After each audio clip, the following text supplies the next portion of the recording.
नमस्कार, आप देख रहे हैं एनडीटीवी इंडिया की खास पेशकश क्या आप जानते हैं, और मेरा नाम है सोनल मेहरोत्रा कपूर।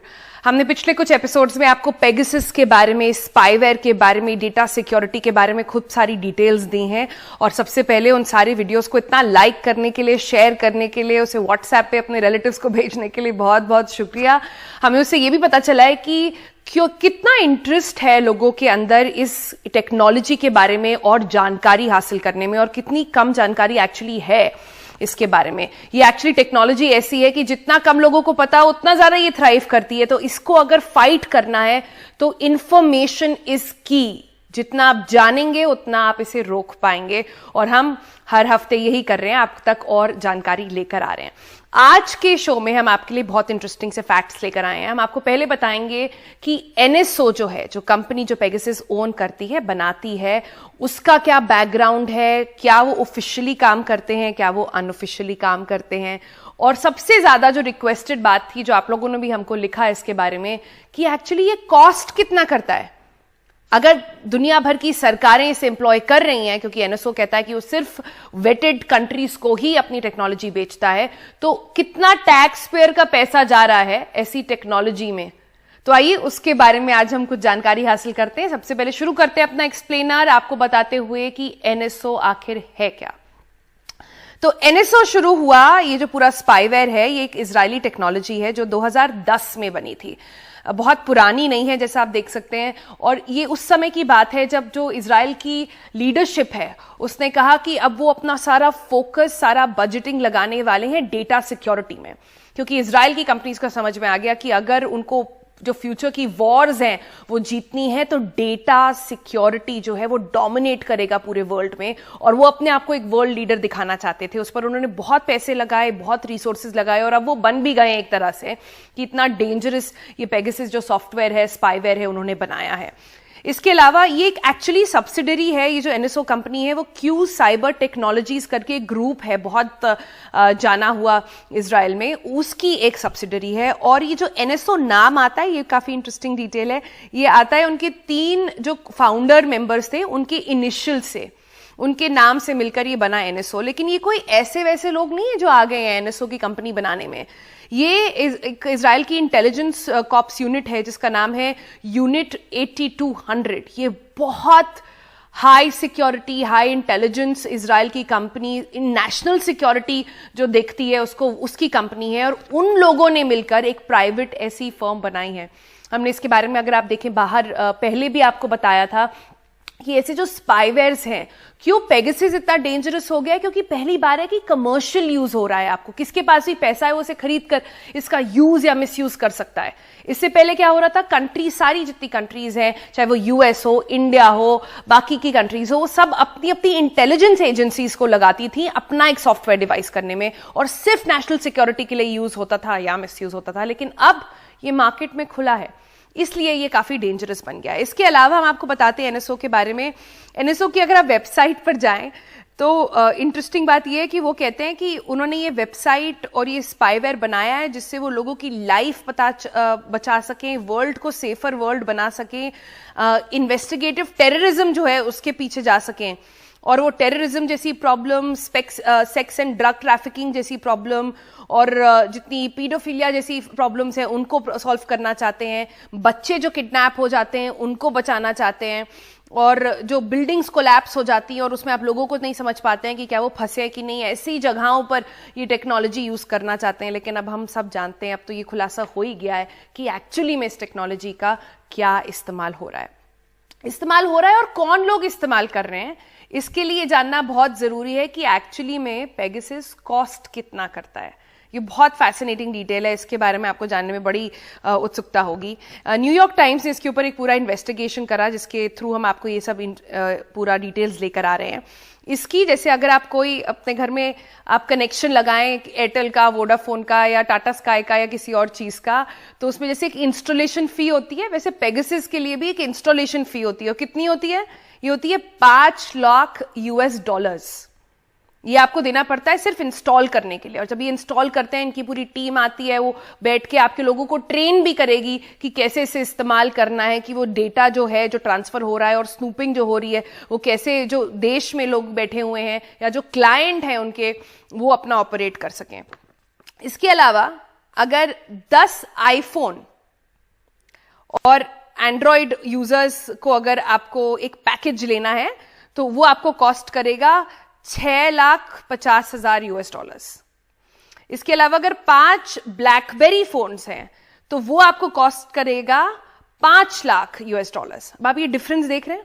हमने आपको पहले भी बताया था कि पेगासस इतना डेंजरस क्यों है, क्योंकि ये हर टेक्नोलॉजी के अंदर इसके अंदर घुसने की क्षमता है। तो इससे पता क्या चलता है कि ब्लैकबेरी के जितने फोन्स हैं उसमें ज्यादा डिफिकल्ट होता है, इसलिए 5 ब्लैकबेरी के लिए वो $5,00,000 लेते हैं और 10 आईफोन और एंड्रॉइड के लिए जो है वो करीब उससे थोड़े ही ज्यादा आपके पैसे ले रहे हैं। और ये सब क्लेम सब हो रहे हैं, जब हमने आपको पहले भी बताया था, आईफोन कहता है, उसका टाइटल ही है आईफोन इक्वल्स प्रिवेसी। तो ये सारी चीजें अब जैसे एक तरह से आपको क्लियर हो जाएंगी ये सब देखने के बाद। इसके अलावा बहुत इंपॉर्टेंट है सिम्बियन यूजर्स जो होते हैं।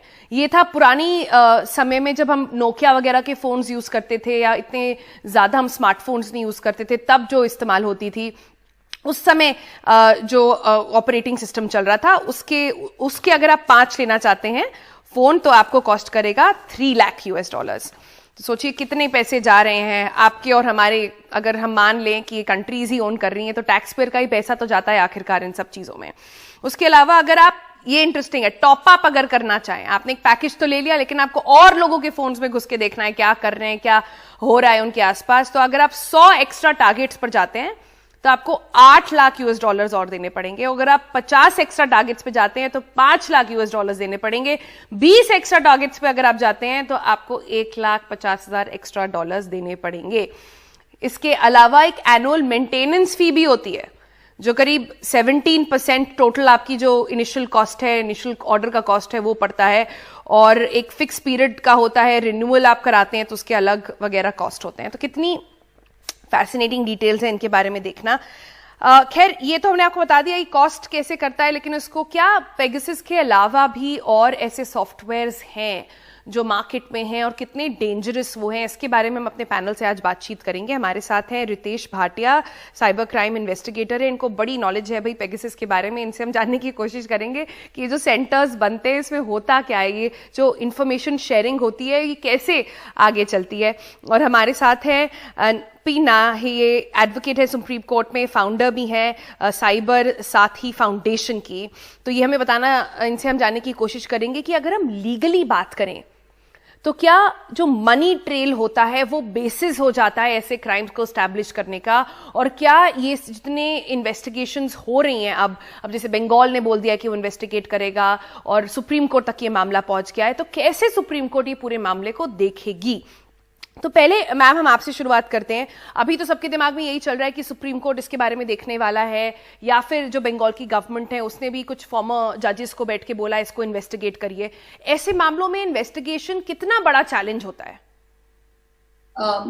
सोनल, इन्वेस्टिगेशन इसीलिए बहुत चैलेंजिंग है क्योंकि तो हम लोग तो इतना इंट्रिकेट टेक्नोलॉजी के बारे में हम इन्वेस्टिगेशन की बात कर रहे हैं। एक तरफ तो कानून की तरफ से जाने का इन्वेस्टिगेशन होता है, दूसरा टेक्नोलॉजी की तरफ से।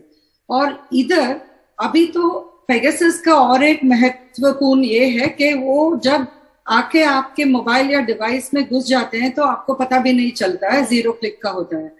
और वैसे ही जैसे वो आया था वैसे ही जा भी सकते हैं। वो कब निकल गया, उतने टाइम पे तो वो काम किया कि नहीं, कैसे कैसे डेटा निकाला है, वो सब तो हमारे पास नहीं रहेगा। वो तो उनके सर्वर्स पे, एनएसओ के सर्वर्स पे रहेगा, या जो क्लाइंट उन्होंने एक टेरिटरी के अंदर डाला है उनकी तरफ रहेगा। तो अभी जब हम पेगासस की बात कर रहे हैं और जैसे पेगासस प्रोजेक्ट शुरू किए थे, मेरे दिमाग में बस एक ही सवाल निकलते हैं कि पहले ही जानकारी हो चुका था कि, या ऐसे ही बोल रहे हैं रिपोर्ट में कि किस किस का फोन्स के अटैक हुए हैं। तो ये लिस्ट बाहर आने के पहले, जब पेगासस ये रिकवरी, मतलब पेगासस का सॉफ्टवेयर भी उसे हटाने के पहले, तो ये चेक कर सकते थे कि है कि नहीं। अभी मामला इतना बढ़ गया तो हम जहां है आप ये ले लीजिए, वेस्ट बंगाल का कमीशन ऑफ इंक्वायरी एक रिटायर्ड सुप्रीम कोर्ट जज करने वाला है, और अभी तो बहुत ज्यादा पार्टी सुप्रीम कोर्ट के पास भी गए हैं, एक प्रोब होना ही चाहिए, इंडिपेंडेंट प्रोब होना ही चाहिए करके होना ही चाहिए इस पर। जब प्रोब शुरू होगा मुश्किल है, तो क्या चेक करेंगे? जी एग्जैक्टली और इसके बारे में मैं रितेश से जानना चाहती हूँ। रितेश, जैसे पेगासस एक सॉफ्टवेयर है, वो आपके फोन के अंदर पूरा स्पाई कर लेता है, आपको सुन सकता है, देख सकता है हर समय, और खुद ही डिस्ट्रॉय कर लेता है अगर वो चाहे तो क्या ऐसी एंटी स्पाईवेयर टेक्नोलॉजी भी होती है जो शायद सरकारों को और इन्वेस्टिगेशंस में यूज करनी चाहिए? Sonal, firstly thank you for having me on the show. हाँ, ऐसी एंटी स्पाईवेयर टेक्नोलॉजी होती भी है, लेकिन ये जो एंटी स्पाईवेयर एप्स या सॉफ्टवेयर जो मिलते हैं वो अभी वो सिर्फ बेसिक जो स्पाईवेयर जो हम लोग को गूगल वगैरह प्ले स्टोर ऐप स्टोर पे मिल जाते हैं ना, वो उनको डिटेक्ट करने के लिए है। पेगासस को ढूंढने के लिए कोई नहीं बनाया अभी। नहीं, इतना जो सोफिस्टिकेटेड जो स्पाईवेयर है like Pegasus, Candiru and other things, उनके लिए ऐसा कुछ बना नहीं है अभी तक सोनल। तो रितेश, हमें ये बताइए कि अगर जैसे आपको एडवाइस करना होता है इस समय इन जजेस को, जिनको भी कुछ अभी हम सब लोग सीख ही रहे हैं पेगासस के बारे में सारी डिटेल्स, इन जजेस को भी कुछ खासा जानकारी तो अभी नहीं होगी, वो भी एम्प्लॉय करेंगे टेक्नीशियंस को, एक्सपर्ट्स को, जो उनको बताएंगे कैसे इसे करा जाता है। आपको अगर इन एक्सपर्ट्स को एडवाइस करना होता कि क्या थॉट होना चाहिए, क्या प्रोसेस फॉलो करना चाहिए? मेरे हिसाब से पहले इनको ना काफी सारे डिजिटल ट्रेसेस ढूंढने पड़ेंगे। जैसे एमनेस्टी है और वो जो फॉरबिडन स्टोरीज, उन्होंने जितने भी ये जो इनके सिग्नेचर्स हम लोग जैसे बोलते हैं डिजिटल सिग्नेचर्स टाइप, ये वो साइन नहीं होता, इनके ट्रेसेस एक हिसाब से होते हैं, आर्टिफैक्ट्स जैसे फॉरेंसिक्स में कहा जाता है। इन्होंने उनको एक्वायर करना पड़ेगा। उनको एक्वायर करने के बाद इनको बहुत बड़ी एक टेक्निकल टीम लगेगी, स्पेशली फॉरेंसिक्स की, जो इनको समझाएगी कि कुछ पर्टिकुलर केसेस में जैसे जो भी जर्नलिस्ट या जो भी विक्टिम्स थे, जो टारगेट्स थे, पहले उनके पास वो वाला मोबाइल फोन होना चाहिए जिसपे उनको डाउट है। अगर वो लोग ने तैयार होना चाहिए अपना ये मोबाइल फोन सबमिट करने के लिए, और उस हिसाब से अगर ये ट्रेसेस कुछ मैच होते हैं फिर ही आगे बढ़ा जा सकता है। तो बहुत बड़ी इन्वेस्टिगेशन की इसमें जरूरत है। आप कह रहे हैं कि जैसे एमनेस्टी इंटरनेशनल में किया था, कुछ लोगों के फोन्स इंडिया से गए थे उनके पास, उनकी लैब्स में बर्लिन में बैठकर पूरी इन्वेस्टिगेशन हुई, फिर पता चला कि एक्चुअली इसमें पेगासस है, और फिर वो पूरा खुलासा हुआ। ऐसे कितने लोगों के साथ ही होगा, तो बहुत बड़ी इंक्वायरी की जरूरत है इसमें।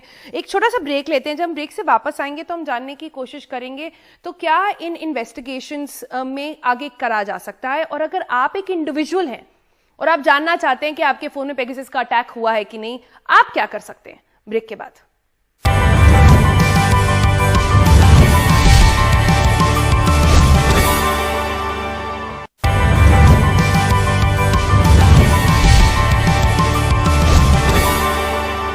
हम बात कर रहे हैं पेगासस के बारे में कि किस तरह से इन्हें डिटेक्ट करा जा सकता है। और इस समय सबसे बड़ा सवाल रितेश सबके दिमाग में तो यही है कि अगर आपके फोन में आपको सस्पिशन हो रहा है कि अटैक हुआ है, तो क्या तरीका है इसकी जांच कराने का? तो सोनल, मुझे ऐसा लगता है कि पहले मतलब कोई एक आम आदमी पे 5 करोड़ क्यों खर्चा करेगा, क्योंकि अगर आप देखोगे तो 56 करोड़ का सॉफ्टवेयर है 10 यूजर्स के लिए। तो वो एक आम आदमी को तो मतलब मेरे को नहीं ऐसा लगता है कि उसने उस पर्टिकुलर चीज की टेंशन लेनी चाहिए। एज फार एज जो दूसरे लोग हैं जिनको लगता है कि दे वुड मतलब उन पे टारगेट किया गया, उनका नाम लिस्ट में था वगैरह ये सब, तो उनको उसके लिए मतलब वो इन्वेस्टिगेशंस करवाना, फॉरेंसिक्स करवाना, जैसे मैं बोल रहा हूँ, बहुत बहुत ज्यादा डिफिकल्ट है। मतलब उसपे तो इतना ज्यादा जैसे खर्चा हो जाएगा, उससे अच्छा आप एक मतलब नवा डिवाइस ही खरीद लीजिए। बाकी आम आदमी के लिए जो छोटे मोटे, क्योंकि ये पूरी चीज में मैं एक छोटा सा डाइवर्जन लेना चाह रहा हूँ कि ऐसे छोटे मोटे भी बहुत अवेलेबल है, सिर्फ 5-5 हजार में मिलते हैं, जो काफी सारे एम्प्लॉयर्स, हस्बैंड्स वगैरह, स्पाउसेस मतलब स्पाइंग के लिए यूज करते हैं। इसके लिए बहुत ज्यादा जरूरी रहता है कि आपके पास एक एंटी स्पाईवेयर या एक एंटीवायरस आपके मोबाइल पे रहे, क्योंकि वो ऐसी चीजों को जल्दी से जल्दी डिटेक्ट कर देते हैं। इंटरेस्टिंग बता रहे हैं, हमारे काफी सारे व्यूअर्स कहेंगे भाई ऐसे कौन से सॉफ्टवेयर है, इसमें तो अलग शो हमें करना पड़ेगा रितेश। बट मैम के पास आते हैं। Ma'am, legally speaking, I mean मजाक की बात तो अलग है। लीगली स्पीकिंग एक पर्सन की इंडिविजुअल राइट्स, ये जितने नेम्स अब हर रोज डिस्क्लोज हो रहे हैं, इसमें कॉर्पोरेट्स के नाम आ रहे हैं, इसमें नीति आयोग के मेंबर्स के नाम आ रहे हैं, जजेस के भी नाम आ रहे हैं, पर और ये कोई समझ नहीं पा रहा है कि लीगली इसे चैलेंज करना चाहिए कैसे। तो क्या क्या वायलेशंस हो रहे हैं इसमें जो सुप्रीम कोर्ट देख सकता है? बहुत सारे हैं। पहले तो सिंपल साइबर क्राइम बोलते हैं ना, उसी के अंदर तो ये हैकिंग होता है, अनऑथराइज्ड एक्सेस, कोलोकियली हम हैकिंग बोलते हैं, मगर सेक्शन 43 रेड विद 66 का आईटी एक्ट ऑफ कोर्स, उसका तो क्रिमिनल प्रोविजन है। तो अनऑथराइज्ड एक्सेस, जो वो डिवाइस के ओनर है उनके कंसेंट के बगैर जब हम एक्सेस ले लेते हैं, वो भी एक कानूनी जुर्म होता है। वो डिवाइस का एक्सेस लेने के बाद जब हम उसमें से डेटा निकाल देते हैं, वो अलग कानूनी जुर्म बनते हैं। तो हर चीज का एक एक लेवल पे जो भी हो रहा है, स्पाईवेयर यूज करके, जासूसी वाला वो मैलवेयर यूज करके जो भी निकल जाता है, वो सब में, जैसे रितेश ने बोले थे, एक इंडिविजुअल भी छोटा मोटा स्पाईवेयर यूज करके भी कर सकते हैं।